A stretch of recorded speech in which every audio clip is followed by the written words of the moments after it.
What's up? This is Big T with Rumpier Sports, and I wanted to come and kind of show you guys last night's teams. It's been a nice little run here in the NBA, and last night again we had a 100K hit in the FanDuel $3.33.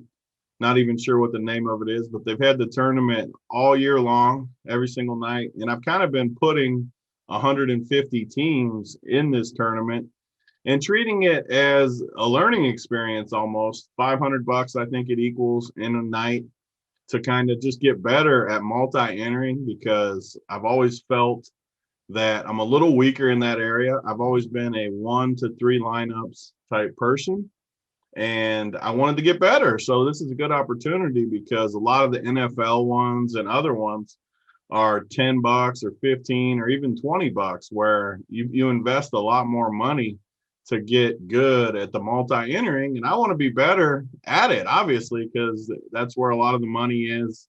And I just want to be strong in all areas of DFS. And so I can help a lot of the members get better in that aspect as well, because even making one team, I think you can learn a lot by using the optimizer, knowing how it works, all that stuff. So that's kind of how I got to the 150 teams in this tournament. But obviously, it's very hard to get through a massive field. I mean, last night you're talking 178,750 entries in this $3.33 tournament. Obviously, it's tough to get through. It's tough to have a unique lineup. And on top of it, I really didn't have any low-owned guys, which makes it even crazier. And you can take it back to some of my Showdown wins that I won a bunch of those without any crazy low-owned guys either. So when I hear people say you can't win these unique, or you can't win these by yourself, it's going to be a chop, it's going to, all the things you hear people say, I wanted to just kind of come on here and show you guys just the thought process, everything that comes with it. Because I've had a ton of questions throughout the day. How'd you get there? How did it differ from your core? I just wanted to walk through a little bit of the process of how it happened and show you guys how I got there. All right, so I'm gonna screen share here with you. A lot of people ask questions about my core, because obviously that's where my whole night is built upon, and it's just the starting point for me. Last night there was only 3 games on this slate, so it's pretty easy to dissect because we were on the show. I had 4 guys locked in.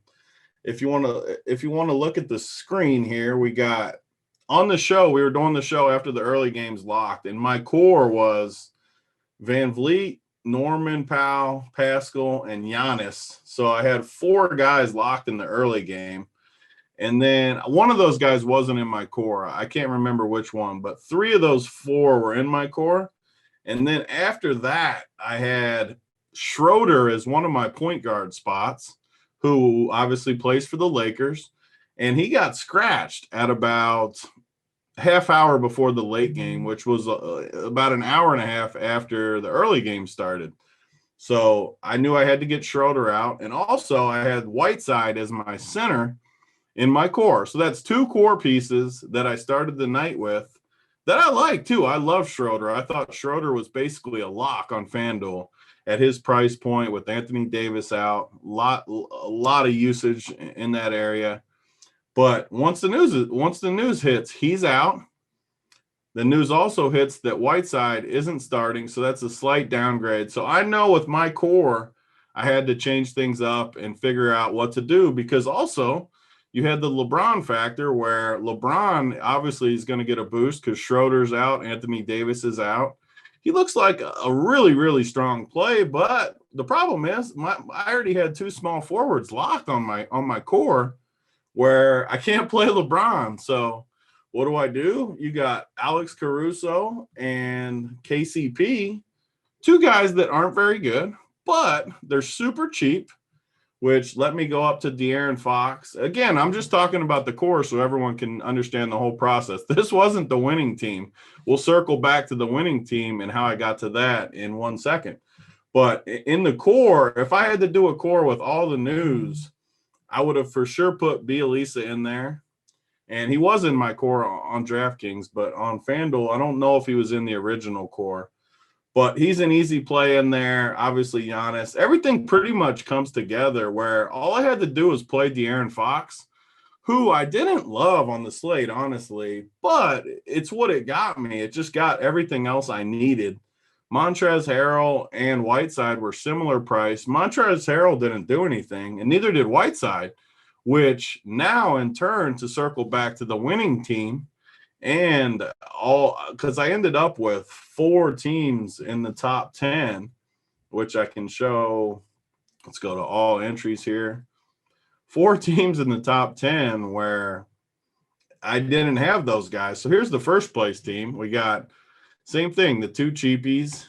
We got Harden was a key guy. But the main thing that ended up winning this for me was Bielisa at power forward and Kelly Olynyk at center, 12% and 20%. And yeah, Kelly Olynyk, he was 4,500, got 35, so a monster game. But it was the key that Montrez and Whiteside just didn't do anything. I mean, you can see Trez on the other team, 13 fantasy points, 22 behind there, and none of the stars went off too. So just made it a really clean build, and that's kind of where I went. But so in my script, back to bring it full circle, obviously once Schroeder's out, what I did was I bumped all the other Lakers because obviously I got some teams with LeBron too down there.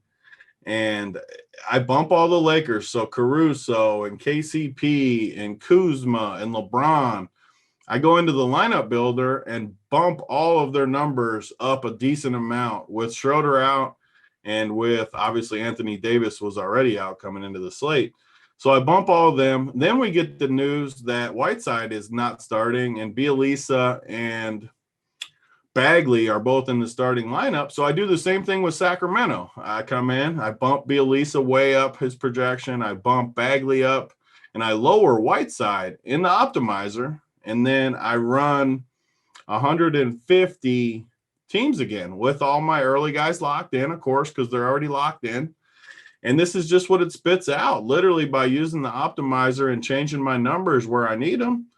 Just so happened that I ended up getting combos like this where it looks really creative. You got 2 cheap guys in the point guard. You got Harden with all the upside in the world. Obviously, Giannis with all the upside. They didn't even go crazy. I mean, 53 and 50 is not crazy for these studs by any means. You got Tyler Hero, 36. Basically, the whole team did what they need to do. There was no crazy performances outside of Bielisa and Kelly Olynyk, who were the clear guys. I mean, they were the clear reasons to get this team to the winner's circle. But look at the ownerships. 20%, literally the only guy on the whole team that was remotely low owned on a 3-game slate is Bielisa at 12.8%. He's 4,600. I mean, I love them. If you were in our Discord, we were basically touting that he was a full lock. So that's another advantage to being in the Discord and kind of interacting. And you can't log off in the NBA until your team is locked completely, all of your teams, or the last game starts, because news never stops. And if you're not paying attention to the news all the way up until the end of the night, you're going to have a hard time in the NBA because like last night, there was a ton of people that probably ended up with Schroeder or didn't change their lineups based on that, or Whiteside. Tons of people ended up still playing Whiteside, and I don't think he was as good of a play. But, I mean, we wanted to keep it simple, kind of talk about the process. We're also going to film another video where we go into Lineup HQ a little bit and just work through the process of all of this, how it works, how to interact with it. So hopefully you enjoy this. We can film more of these too and go more in depth as people would like to help as much as we can, like usual. Thanks, and let's keep running pure.